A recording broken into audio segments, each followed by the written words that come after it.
তখন আমার মাথায় একটা শব্দ, একটা লাইন হচ্ছে সাথে সাথে উদয় হয়েছিল। আল মাহমুদ বলেছিলেন তার বখতিয়ারের ঘোড়া কবিতাতে, দেখো দেখো জালিম পালায় খিড়কি দিয়ে।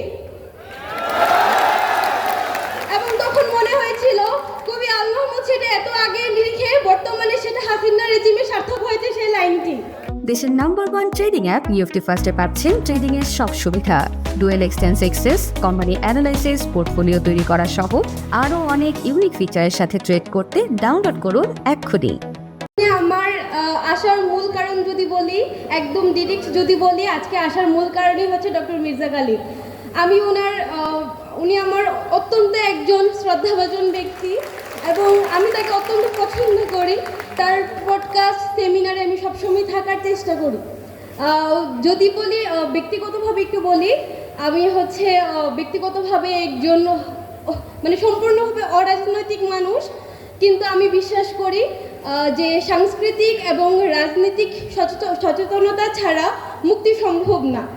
এই জন্য আমি চেষ্টা করি সবসময় রাজনৈতিকভাবে সচেতন থাকার।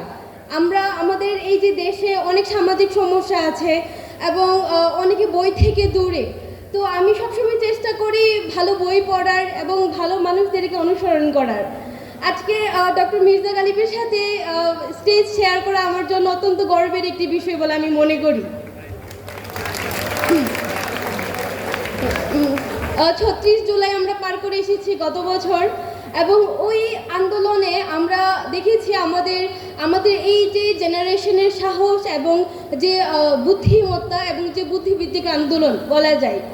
এবং আমরা হাসিনা যে রেজিম, ওই যে রেজিমের আমলে হচ্ছে দেখেছি আমাদের বিভিন্ন ছাত্র সংগঠন এবং বিভিন্ন ছাত্র দল স্বাধীন ছিল না, বাক স্বাধীনতা ছিল না, সেটা আমাদের কারোরই বাক স্বাধীনতা ছিল না।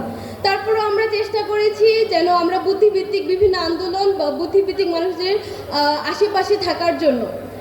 আমি ব্রাহ্মণবাড়িয়া থেকে এসেছি এবং আমি ব্যক্তিগতভাবে সাহিত্য চর্চা করি। আমাদের ব্রাহ্মণবাড়িয়ায় একজন বিখ্যাত আছেন কবি, আপনারা সবাই চিনবেন, কবি আল মাহমুদ।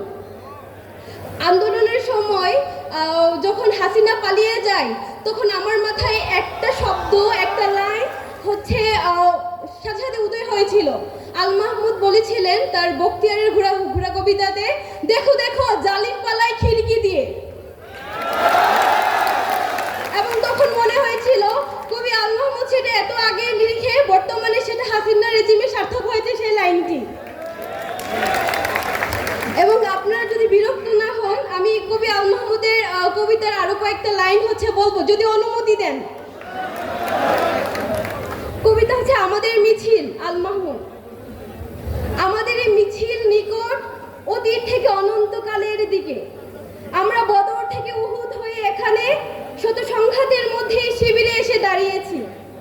কে প্রশ্ন করে আমরা কোথায় যাব? আমরা তো বলেছি আমাদের এই যাত্রা অনন্তকালে। উদয় অস্ত্রের ক্লান্তি আমাদের কোনোদিনই বিফল করতে পারেনি। আমাদের দেহ ক্ষতবিক্ষত, আমাদের রক্তে সবুজ হয়ে উঠেছিল মুতার প্রান্ত।